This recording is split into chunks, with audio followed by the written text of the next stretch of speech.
ET ടോക്സിൽ ഇന്ന് നമ്മളോടൊപ്പം ഉള്ളത് ഓഹരി പഠനം സിഒ നിഖിൽ മാത്യു ആണ്. നമസ്കാരം സർ. നമസ്കാരം. സർ എപ്പോഴും പറയുന്ന ഒരു വാക്കാണ് സിംഗ് ഈസ് ദ കിങ് എന്ന്. എന്തുകൊണ്ടാണ് അങ്ങനെ വിശേഷിപ്പിക്കുന്നത്?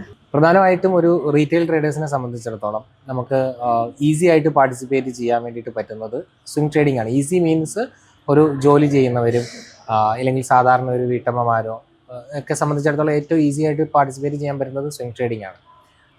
ഇൻട്രാഡേ ട്രേഡിംഗ് പോലുള്ള ട്രേഡിംഗ് സ്റ്റൈലിൻ്റെ ഒരു പ്രോബ്ലം എന്ന് പറയുന്നത് വളരെ ക്വിക്കായിട്ടുള്ള ഡിസിഷൻ മേക്കിംഗ് വേണം, അതിന് നല്ല എക്സ്പീരിയൻസ് വേണം, അതിന് ഒത്തിരി സ്ക്രീൻ ടൈമും കൊടുക്കണം. അപ്പം എൻ്റെ ഒരു പോയിന്റ് ഓഫ് വ്യൂവിൽ ഒരു സാധാരണ നമ്മളെപ്പോലുള്ള ഒരാൾക്ക് ഏറ്റവും നല്ലത് സ്വിംഗ് ആണ്. അതുകൊണ്ട് ഞാൻ അതിനെ സ്വിംഗ് ഈസ് കിങ് എന്ന് വിശേഷിപ്പിക്കുന്നു. അപ്പം അതൊന്നും ഒരു എന്താ പറയുക, ഒരു മനസ്സിലാവാൻ വേണ്ടി കുറച്ചും കൂടി വിശദീകരിക്കാൻ വേണ്ടി ഒന്നും കൂടി ചോദിക്കണം. ഇൻട്രാഡേ ട്രേഡിംഗും ഉണ്ട്, സ്വിംഗ് ട്രേഡിംഗും ഉണ്ട്. അപ്പം ഇത് രണ്ടും കമ്പയർ ചെയ്യുമ്പോൾ സ്വിംഗ് ട്രേഡിങ്ങിനുള്ള മേന്മകൾ അല്ലെങ്കിൽ ഗുണങ്ങൾ ഒന്ന് കൃത്യമായിട്ടൊന്ന് വിശദീകരിച്ചു തരാമോ? ഓക്കെ, ഞാൻ അതിൽ ആദ്യം ഇൻട്രാഡേ ട്രേഡിങ്ങിന്റെ ഒരു സൈഡ് പറഞ്ഞു തുടങ്ങാം. ഇൻട്രാഡേ ട്രേഡിംഗ് എന്ന് പറയുമ്പോൾ നമ്മൾ രാവിലെ മേടിച്ച് അന്ന് തന്നെ വിറ്റ് മാറുന്ന രീതിയാണ്. അതിൽ നമ്മൾ ഇൻട്രാഡേ ചെയ്യുമ്പോൾ നമുക്ക് മാർക്കറ്റ് ഓപ്പൺ ചെയ്തതിന് ശേഷം മാത്രമേ ഡിസിഷൻ മേക്കിംഗ് പറ്റത്തുള്ളൂ. നമുക്ക് തലേ ദിവസം നാളെ ഇന്ന സ്റ്റോക്ക് ചെയ്യാം എന്ന് വിചാരിച്ച് ട്രേഡ് ചെയ്യുന്നത് ഈസി അല്ല. ഇൻട്രാഡേയിൽ ആ ഒരു നിമിഷം ഏറ്റവും സ്ട്രോങ് ആയി നിൽക്കുന്ന സ്റ്റോക്ക് ഇല്ലെങ്കിൽ ഓപ്ഷൻ ആണെങ്കിൽ ഓപ്ഷൻസ് അതിൽ ആ മൊമെന്റിൽ കണ്ടുപിടിച്ച് അതിൻ്റെ ഉള്ളിൽ അന്നേരം നല്ല എൻട്രി ലെവൽ മനസ്സിലാക്കി അതിൽ ഒരു എൻട്രി എടുക്കുകയും സ്റ്റോപ്പ് ലോസ് ഓർ ടാർഗറ്റ് അടിക്കുമ്പം ക്വിക്കായി എക്സിറ്റ് ചെയ്യാനും, അല്ലെങ്കിൽ ചില സമയത്ത് നമ്മളുടെ ടാർഗറ്റ് എത്തുന്നതിന് മുൻപേ ഇപ്പോൾ എക്സിറ്റ് ചെയ്യുന്നതാണ് നല്ലതെന്ന് മനസ്സിലാക്കി എക്സിറ്റ് ചെയ്യാനൊക്കെ നമുക്ക് പറ്റണം. അല്ല എന്നുണ്ടെങ്കിൽ പ്രത്യേകിച്ച് അതൊരു കൂടുതലും ഇൻട്രാഡേ ചെയ്യുന്നതൊക്കെ എല്ലാവരും ലീവറേജ് യൂസ് ചെയ്തിട്ടാണ്. സോ അതൊരു ലീവറേജ് ഒരു പ്രൊഡക്റ്റ് കൂടി ആയതുകൊണ്ട് നമുക്ക് വലിയ നഷ്ടം വരും. ₹1 നഷ്ടം വരേണ്ടടുത്ത് നമുക്ക് 5 രൂപ 6 രൂപ ഇരട്ടി ഇല്ലെങ്കിൽ 4 ഇരട്ടി 5 ഇരട്ടി നഷ്ടം വരും. സ്വിംഗ് ട്രേഡിങ്ങിലോട്ട് വരുമ്പം നമുക്ക് എല്ലാ decision making end of the ഡേയിലാണ് വരുന്നത്. ഇന്ന് ഏത് സ്റ്റോക്ക് മൂവ് ചെയ്തു, അല്ലെങ്കിൽ ഏത് സെക്ടർ മൂവ് ചെയ്തു, ഇന്ന സ്റ്റോക്കുകളിൽ ഏതെങ്കിലും ബ്രേക്ക് ഔട്ട് ഓപ്പർച്യൂണിറ്റി ഉണ്ടെങ്കിൽ എവിടെ നമുക്ക് എൻട്രി എടുക്കാം, അങ്ങനെ 5-10 സ്റ്റോക്കുകൾ എടുത്തു വെച്ച് സമാധാനപരമായി നമുക്ക് ഡിസിഷൻസ് എടുക്കാൻ വേണ്ടിയിട്ട് പറ്റും. നമുക്ക് നേരത്തെ തന്നെ അതിനുള്ളിൽ ഓർഡർ പഞ്ച് ചെയ്ത് വെക്കാനും സ്റ്റോപ്പ് ലോസ് വെക്കാനും ടാർഗറ്റ് വെക്കാനൊക്കെ പറ്റും. സിമ്പിളായിട്ടൊരു എക്സാമ്പിൾ പറഞ്ഞു കഴിഞ്ഞാൽ, നമ്മളുടെ കയ്യിൽ ഒരു ഗൺ ഉണ്ടെങ്കിൽ ഒരു ഓടുന്ന ഒബ്ജക്റ്റിനെ നമുക്ക് ഷൂട്ട് ചെയ്യണമെന്നുണ്ടെങ്കിൽ നല്ല സ്കില്ല് വേണം. അതാണ് ഇൻട്രാഡേ ട്രേഡിങ്. സ്റ്റില്ലായിട്ട് അവിടെ നിൽക്കുന്ന ഒരു ഒബ്ജക്റ്റിനെ ഷൂട്ട് ചെയ്യണമെന്നുണ്ടെങ്കിൽ ഓടുന്ന ഒബ്ജക്റ്റിനെ ഷൂട്ട് ചെയ്യുന്ന അത്ര സ്കില്ല് വേണ്ട. അതാണ് സ്വിംഗ് ട്രേഡിങ്. ഓക്കെ, നമുക്ക് എല്ലാവർക്കും എപ്പോഴും എന്താ പറയുക, ജോലി ചെയ്യുന്നവർക്കും അല്ലെങ്കിൽ മറ്റ് ബിസിനസ് ചെയ്യുന്നവർക്കും എപ്പോഴും ഈ മാർക്കറ്റിന്റെ മുന്നിൽ ഇരുന്നുകൊണ്ട് ഇതെന്താണ് സംഭവിക്കുന്നത് നോക്കാൻ പറ്റില്ല. അങ്ങനെയുള്ളവർക്ക് സ്വിംഗ് ട്രേഡിംഗ് ആണ് കുറച്ചും കൂടെ നല്ലത്. അപ്പൊ അതിലൂടെ എങ്ങനെ മികച്ച വരുമാനം ഉണ്ടാക്കാൻ വേണ്ടി സാധിക്കും? ഓക്കെ, ഒന്നാമത്തെ കാര്യം എന്ന് പറയുന്നത് എല്ലാ ആൾക്കാരും സ്റ്റോക്ക് മാർക്കറ്റിലോട്ട് വരുന്നത് ഇതിൽ നിന്നൊരു പാസീവ് ഇൻകം ഉണ്ടാക്കാൻ വേണ്ടിയിട്ടാണ്. സോ പാസീവ് ഇൻകം എന്ന് പറയുന്നത് നമ്മളുടെ ഇപ്പോൾ ഉള്ള ഇൻകത്തിന്റെ കൂടെ ഒരു എക്സ്ട്രാ ഇൻകം ആഡ് ചെയ്യുന്നതാണ്. അപ്പം പല ആൾക്കാരും പക്ഷെ ഗ്രാജുവലി സംഭവിക്കുന്നത് അവരുടെ ഇപ്പോൾ ഉള്ള ഇൻകം നിർത്തി ഫുൾ ടൈം ട്രേഡർ ആകാൻ വേണ്ടിയിട്ട് ഇതിലോട്ട് ഇൻട്രാഡേ എന്നൊക്കെ പറഞ്ഞിറങ്ങി വലിയ നഷ്ടമാണ് വരുന്നത്. സോ സ്വിംഗ് ട്രേഡിങ് ഒരു പാസീവ് ഇൻകം എക്സ്പെക്ട് ചെയ്യുന്നവർക്ക് ഏറ്റവും സ്യൂട്ടബിൾ ആണ്. കാരണം അവർക്ക് പ്രഷർ ഇല്ല, ഓൾറെഡി അവർക്കൊരു ആക്റ്റീവ് ഇൻകം ഉണ്ട്, അതിൽ നിന്ന് നല്ല രീതിയിൽ ഇൻകം എടുക്കാൻ വേണ്ടിയിട്ട് സാധിക്കും. സോ നല്ലൊരു പാസീവ് ഇൻകം ഒരു വീട്ടിൽ ജോലി ചെയ്യുന്നവർക്കായാലും ജോലി എടുക്കുന്നവർക്കായാലും ഈസി ആയിട്ട് സ്വിംഗ് ട്രേഡിങ്ങിൽ നിന്ന് പറ്റും. അതിന് മാർക്കറ്റിന്റെ സ്ട്രെങ്ത് മനസ്സിലാക്കുക, നല്ല സെക്ടറുകൾ ഏതാണ് ഇപ്പം പെർഫോം ചെയ്യുന്നതെന്ന് മനസ്സിലാക്കുക, ഇപ്പം ട്രെൻഡിങ് ആയിട്ടുള്ള സ്റ്റോക്കുകൾ മനസ്സിലാക്കുക, ഏറ്റവും കൂടുതൽ ഇപ്പം നല്ല ന്യൂസുകൾ വന്ന് റാലി നടത്തുന്ന സ്റ്റോക്കുകൾ ഏതാണെന്ന് മനസ്സിലാക്കുക. ഇത്തരം സ്റ്റോക്കുകൾ മനസ്സിലാക്കി അതിൻ്റെ ഉള്ളിൽ ബേസിക് ടെക്നിക്കൽ അനാലിസിസ് അപ്ലൈ ചെയ്ത് കഴിഞ്ഞാൽ തന്നെ ഒരു ഇൻകം നമുക്ക് അതിൽ നിന്ന് ഉണ്ടാക്കാൻ വേണ്ടിയിട്ട് പറ്റും. പക്ഷേ അതിൻ്റെ കൂടെ തന്നെ ഞാൻ ചേർക്കുവാണ്, സ്വിംഗ് ട്രേഡിങ്ങിലെ ഇൻകം കൺസിസ്റ്റൻ്റ് അല്ല. ഓരോ മാസം റെഗുലറായിട്ട് ഇൻകം എക്സ്പെക്ട് ചെയ്യാൻ പറ്റില്ല. കാരണം മാർക്കറ്റിൻ്റെ ട്രെൻഡ് വളരെ വലിയൊരു ഇമ്പോർട്ടൻ്റ് ആയിട്ടുള്ള ഫാക്ടറാണ്. മാർക്കറ്റ് കൂടി നമുക്ക് അനുകൂലമായിരിക്കുന്ന അവസ്ഥയിൽ നമുക്ക് അതിൽ നിന്നൊരു ഇൻകം ഉണ്ടാക്കാൻ വേണ്ടിയിട്ട് പറ്റും. നമ്മളിപ്പം കണ്ടതാണ്, ഗോൾഡിന് റേറ്റ് കൂടിയ സമയത്ത് എല്ലാവരും ഗോൾഡ് വിൽക്കുന്ന ഒരു സാഹചര്യം ഉണ്ടായി. ചിലര് കൂടിയ സമയത്ത് വാങ്ങും, ഇനിയും കൂടും എന്ന് വിചാരിച്ചിട്ട് വാങ്ങുന്ന ഒരു സാഹചര്യം ഒക്കെ ഉണ്ടായിരുന്നു. അപ്പൊ നമ്മുടെ ഒരു സൈക്കോളജി ഇതിനകത്ത് ഭയങ്കര പ്രധാനമാണല്ലോ. തീർച്ചയായിട്ടും നമ്മൾ അതിനെ എങ്ങനെയാണ് കൈകാര്യം ചെയ്യേണ്ടത്? ആ ടെൻഷൻ വരുമ്പോഴാണല്ലോ നമ്മൾ വിൽക്കണം വാങ്ങണം എന്നൊക്കെ കൺഫ്യൂസ്. ഇതിലെല്ലാത്തിലും നമുക്ക് ടെൻഷൻ വരുന്നത് എന്തുകൊണ്ടാണ്? കിട്ടുമോ പോവോ? അല്ല, നമുക്ക് ക്ലാരിറ്റി ഇല്ലാത്തതുകൊണ്ടാണ്. ഓക്കെ, നമ്മൾ ഏതെങ്കിലും ഒരു സാധനം ഇല്ലെങ്കിൽ ഒരു സ്റ്റോക്ക് ആണെങ്കിലും ഇല്ലെങ്കിൽ ഒരു സിൽവർ ആയാലും ഗോൾഡ് ആയാലും ഒരു മുകളിൽ നിന്ന് മേടിക്കുന്നു, പക്ഷെ നമുക്ക് ക്ലാരിറ്റി ഇല്ല എവിടെ നിന്ന് വിറ്റ് മാറണം, നഷ്ടമാണെങ്കിൽ എവിടെ നിന്ന് വിറ്റ് മാറണം, ലാഭമാണെങ്കിൽ എവിടെ നിന്ന് വിറ്റ് മാറണം എന്നുള്ള ക്ലാരിറ്റി ഇല്ല. സോ ഈ ക്ലാരിറ്റി ഇല്ലായ്മയാണ് നമുക്ക് ടെൻഷൻ ഉണ്ടാക്കുന്നതും താഴെ വീണു ഇത് തിരിച്ചു കയറുമോ എന്നൊക്കെയുള്ള പ്രശ്നം ഉണ്ടാക്കുന്നത്. അപ്പോൾ അതുകൊണ്ട് നിങ്ങൾ ചെയ്യുന്ന എന്ത് ജോലിയാണെങ്കിലും ക്ലാരിറ്റി ഉണ്ടാക്കുക. സ്റ്റോക്ക് മാർക്കറ്റിലാണെങ്കിലും ക്ലാരിറ്റി ഉണ്ടാക്കുക. ഇപ്പൊ എൻ്റെ ഒരു പോയിന്റ് ഓഫ് വ്യൂവിൽ ഒരു ട്രേഡർക്ക് ഇൻട്രാഡേയും ഓപ്ഷൻസും സ്വിങ്ങും ലോങ് ടേമും ഓപ്ഷൻ സെല്ലിംഗ് ഇതെല്ലാം പറ്റത്തില്ല. നമുക്ക് സ്യൂട്ടബിൾ ആയിട്ടുള്ള ഒരു ട്രേഡിംഗ് സ്റ്റൈൽ ചൂസ് ചെയ്യുക, അതിൻ്റെ ഉള്ളിൽ ഒരു ട്രേഡിംഗ് സ്ട്രാറ്റജി ചൂസ് ചെയ്യുക, അതിൻ്റെ ഉള്ളിൽ എവിടെ എൻട്രി എടുക്കണം എന്ന് മനസ്സിലാക്കുക, എവിടെ സ്റ്റോപ്പ് ലോസ് വെക്കണം എന്ന് മനസ്സിലാക്കുക. അപ്പൊ ഒരു ക്ലാരിറ്റി കിട്ടി, ഒരു പ്രോസസ്സ് കിട്ടി. ആ ഒരു പ്രോസസ്സ് നമ്മൾ റിപ്പീറ്റഡ് ആയിട്ട് ചെയ്യുവാണ് എന്നുണ്ടെങ്കിൽ നമുക്ക് ഒരിക്കലും ടെൻഷൻ വരത്തില്ല. നമ്മൾ ചെയ്യുന്ന കാര്യത്തിൽ വ്യക്തത കുറവുണ്ടെങ്കിൽ നമുക്ക് ടെൻഷൻ വരും. ഒരു സ്വിംഗ് ട്രേഡർ ഒരു ഓഹരി തിരഞ്ഞെടുക്കുമ്പോൾ പാറ്റേണുകൾക്കാണോ അതോ ചാർട്ട് അനലിസ്റ്റുകൾക്കാണോ കൂടുതൽ പ്രാധാന്യം നൽകേണ്ടത്? അതെ, തീർച്ചയായിട്ടും. ഒരു സ്വിംഗ് ട്രേഡറെ സംബന്ധിച്ചിടത്തോളം അതിന്റെ ഇപ്പോൾ ഉള്ള ഒരു നെക്സ്റ്റ് മൂവ്മെന്റ് പിടിക്കുക എന്നുള്ളതാണ് ലക്ഷ്യം. അതിന് നമുക്ക് ഇപ്പോൾ മൊമെന്റത്തിലുള്ള സ്റ്റോക്കുകൾ കണ്ടെത്തുക എന്നുള്ളതാണ് ആദ്യ പ്രോസസ്സ്.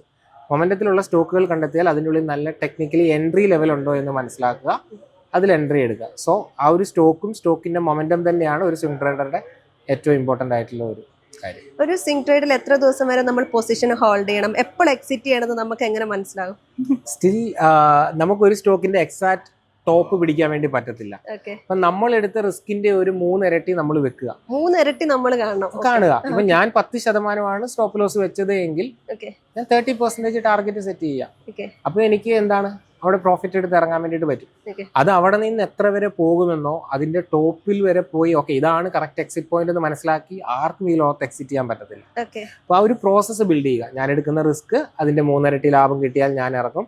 അത് അവിടെ നിന്ന് എത്ര പോകുന്നു എന്നുള്ളത് തന്നെ ബാധിക്കുന്ന പ്രശ്നമില്ല. ആ ഒരു പ്രോസസ്സ് ബിൽഡ് ചെയ്യുക എന്നുള്ളതാണ് നമുക്ക് ഇതിൽ ചെയ്യാൻ പറ്റുന്ന കാര്യം. നമ്മൾ എക്സിറ്റ് ചെയ്ത് കഴിഞ്ഞിട്ടായിരിക്കും ചിലപ്പോൾ കേറി പോകുന്നുണ്ട്. അപ്പൊ അത് നമ്മൾ എടുക്കാൻ തയ്യാറാവണം. അത് നമ്മൾ അക്സെപ്റ്റ് ചെയ്യണം. അത് ഒരു ബിസിനസിന്റെ ഭാഗമാണ്. എല്ലാ ബിസിനസ്സിലും അങ്ങനെ ഒരു ഇതുണ്ടല്ലോ. ചില സമയത്ത് നമ്മൾ ഒരു 100 രൂപ ഇട്ടിട്ടുണ്ടെങ്കിൽ ഒരു 110 രൂപ ആയി കഴിഞ്ഞാൽ ചിലർ പിൻവലിക്കുന്ന ഒരു രീതി ഉണ്ട്. അല്ലെങ്കിൽ രക്ഷപ്പെട്ട് എനിക്ക് 10 രൂപ ലാഭം മതി, 10 രൂപ കിട്ടിയെന്ന് പറയുമല്ലോ. നമ്മൾ ആ 10 രൂപയ്ക്കാണോ അവിടെ ഇൻവെസ്റ്റ് ചെയ്യേണ്ടത്? അതൊരു 100 രൂപ ആവുന്നത് വരെ നമ്മൾ വെയിറ്റ് ചെയ്യണം.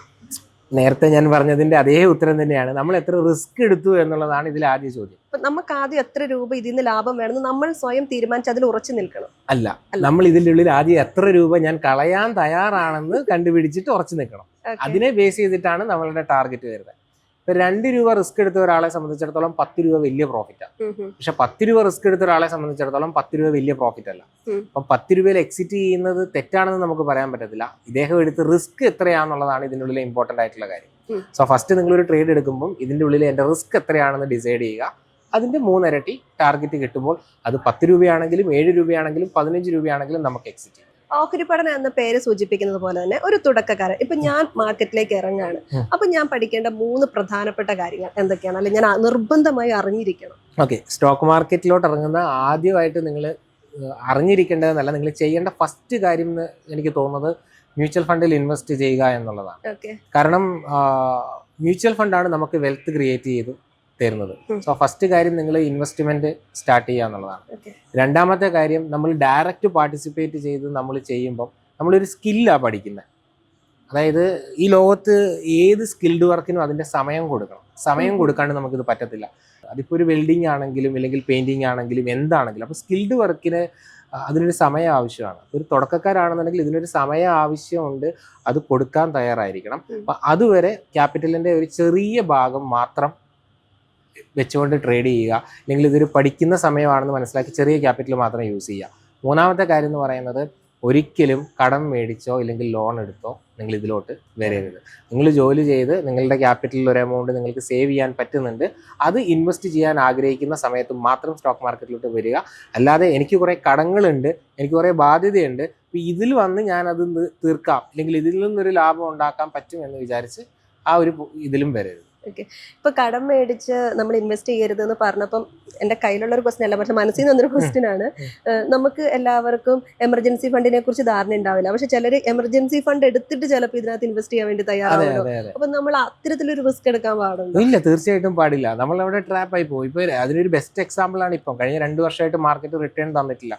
ഒത്തിരി സ്റ്റോക്കുകൾ 50% ഡൗണിലാണുള്ളത്. ഒരു 2 വർഷം മുൻപ് മാർക്കറ്റിന്റെ റാലി കണ്ട് നമ്മളുടെ FDO ഇല്ലെങ്കിൽ നമ്മളുടെ എമർജൻസി ഫണ്ടോ നമ്മൾ ബ്രേക്ക് ചെയ്ത് ഇതിൽ കൊണ്ട് ഇൻവെസ്റ്റ് ചെയ്ത ഒരാളെ സംബന്ധിച്ചിടത്തോളം ഓൾമോസ്റ്റ് 50% ലോസിലായിരിക്കും. ഈ ഒരു സാഹചര്യത്തിൽ അദ്ദേഹത്തിന് വേറൊരു എമർജൻസി വന്നു കഴിഞ്ഞ് കഴിഞ്ഞാൽ വേറെ ഫണ്ടില്ല, എമർജൻസി ഫണ്ടില്ല, ഇതാണെങ്കിൽ വളരെ വലിയ നഷ്ടത്തിലാണ്. സോ ഇത് ടോട്ടലി അവർക്ക് വലിയൊരു ട്രാപ്പായി പോകും. സോ ഒരിക്കലും എമർജൻസി ഫണ്ടോ FD ഒന്നും ബ്രേക്ക് ചെയ്ത് നമ്മൾ ഇതിലോട്ട് കൊണ്ടുവരും. കൊണ്ടുവരരുത്. അടുത്തൊരു 5 വർഷത്തേക്ക് നമുക്ക് ആവശ്യമില്ലാത്ത പൈസ ഉണ്ടെങ്കിൽ നമുക്ക് ഇതിലോട്ട് വരാം. ഒരു സാധാരണക്കാരൻ അങ്ങനെ ഒരു 5 വർഷത്തേക്ക് ആവശ്യമില്ലാത്തൊരു വലിയ തുക ഉണ്ടാകുമോ? ഇല്ല. അതുകൊണ്ടാണ് നമ്മൾ ലോങ് ടൈം ഒരു സാധാരണക്കാരൻ ഏറ്റവും സ്യൂട്ടബിൾ ആയിട്ടുള്ള രീതി മ്യൂച്വൽ ഫണ്ട് ആണെന്ന് പറയുന്നത്. അവരുടെ സാലറിയിൽ നിന്ന് ചെറിയൊരു തുക മാറ്റി വെച്ച് റെഗുലറായി ഇൻവെസ്റ്റ് ചെയ്യുക ലോങ് ടൈമിന് വേണ്ടി. അല്ലാതെ എവിടുന്നെങ്കിലും ലോൺ എടുത്തോ ഇല്ലെങ്കിൽ ഒരു സം എമൗണ്ട്. ഞാനിത് പറയാൻ കാരണം ആക്ച്വലി ഞാൻ 2013 തൊട്ട് മാർക്കറ്റിലുള്ള ഒരാളാണ്. 2018-19 വരെ ഈ പറയുന്ന മിസ്റ്റേക്കുകളെല്ലാം റിപ്പീറ്റ് ചെയ്ത ഒരാളാണ് ഞാൻ. ഓൾമോസ്റ്റ് 13 ഇയർ ആയി ഈ ഒരു ഫീൽഡിൽ. അപ്പം നമ്മളിത് എപ്പോഴാണോ റിയലൈസ് ചെയ്ത് എപ്പോഴാണോ ഇതിലോട്ട് നമ്മൾ ഇതിൻ്റെ ഒരു കറക്റ്റായ രീതിയിൽ വരുന്നത് അപ്പം മാത്രമേ മാർക്കറ്റ് നമ്മളെ റിവാർഡ് ചെയ്യുള്ളൂ.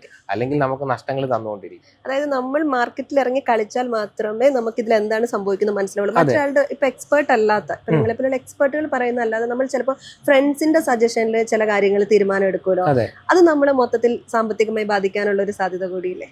ഡിപ്പെൻസ് ഫ്രണ്ട്സ് അതിനെ കുറിച്ച് എക്സ്പീരിയൻസ് ഉള്ള ഒരാളാണോ അല്ലയോ എന്നുള്ളതിരിക്കും. ഓക്കെ. ഇപ്പം ഇപ്പം എൻ്റെ ഒരു ഫ്രണ്ട് പറയുവാണ് എനിക്കില്ലേ മ്യൂച്വൽ ഫണ്ടിൽ ഇൻവെസ്റ്റ് ചെയ്തോ നല്ലതാണെന്ന് ചോദിച്ചു കഴിഞ്ഞാൽ അത് നല്ലൊരു തീരുമാനമാണ്. ഇപ്പം എൻ്റെ ഒരു ഫ്രണ്ട് പറയുവാണ് എനിക്കില്ലേ ഓപ്ഷൻ ട്രേഡിങ് നല്ലതാണ്, ഓപ്ഷൻ ട്രേഡ് ചെയ്തോന്ന് പറഞ്ഞാൽ അതൊരു മോശം തീരുമാനമാണ്.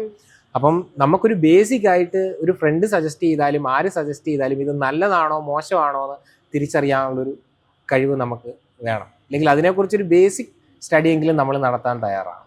സ്വിംഗ് ട്രേഡിങ്ങിന് അനുയോജ്യമായ ഇൻഡിക്കേറ്ററുകൾ എന്തൊക്കെയാണ്?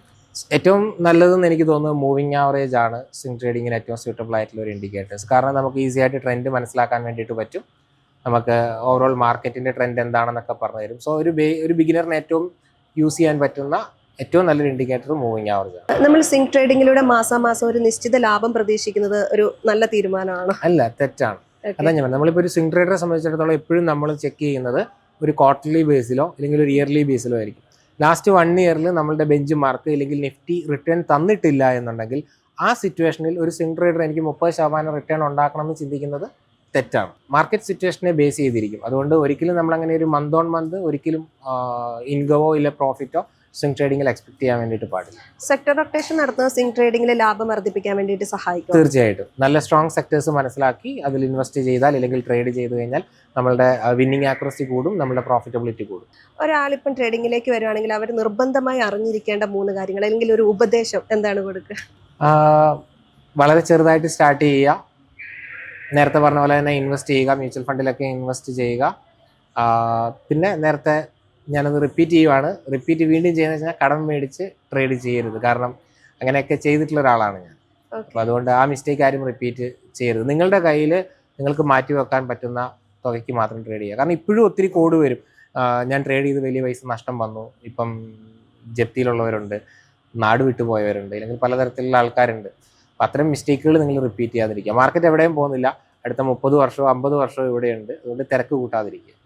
ഓക്കെ. ഈ 2026 എത്തി നിൽക്കുമ്പോൾ നമ്മുടെ ഇപ്പം പുതിയ തലമുറ ഈ ട്രേഡിങ്ങിലേക്കും ഇൻവെസ്റ്റ്മെന്റിനെ കുറിച്ചും കൂടെ കൂടുതലായി ശ്രദ്ധിക്കുന്നുണ്ട്, ഇൻവെസ്റ്റ് ചെയ്യാൻ തയ്യാറാവുന്നുണ്ട്, അങ്ങനെ തോന്നാറുണ്ടോ? തീർച്ചയായിട്ടും ഉണ്ട്. ഒത്തിരി ആൾക്കാർ ഇതിലോട്ട് വരുന്നുണ്ട്, ഒത്തിരി ആൾക്കാർ ഇത് മനസ്സിലാക്കി ഇൻവെസ്റ്റ് ചെയ്യുന്നുണ്ട് എന്നുള്ളത് വളരെ നല്ല കാര്യമാണ്. ഒത്തിരി ആൾക്കാർ വരുന്നുണ്ട്. ഓക്കെ. പെൺകുട്ടികൾ അല്ലെങ്കിൽ സ്ത്രീകൾ ഈ ഒരു മേഖലയിലേക്ക് കുറവാണ് എന്ന് പറയാറുണ്ട്. അവർക്ക് കടന്നു വരാൻ എന്തെങ്കിലും ഒരു? എനിക്ക് സത്യത്തിൽ എനിക്ക് നിലവിൽ ഇപ്പൊ അങ്ങനെ തോന്നുന്നില്ല. കാരണം എന്നെ ഇപ്പൊ ഇന്റർവ്യൂ ചെയ്യുന്ന താങ്കളും ഒരു സ്ത്രീയാണ്.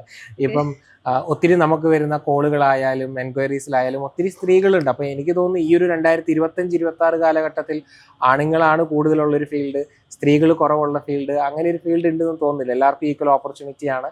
എല്ലാവരും ഒരേപോലെ തന്നെ ഇതിൻ്റെ ഉള്ളിൽ കടന്നു വരുന്നുണ്ട് എന്നാണ് എൻ്റെ ഒരു വിശ്വാസം. ഇന്ന് നമ്മളോടൊപ്പം ഉണ്ടായിരുന്നത് ഓഹരി വിപണി CEO നിഖിൽ ആയിരുന്നു. Thank you so much sir ഇത്രയും സമയം ചെലവഴിച്ചതിന്. Thank you.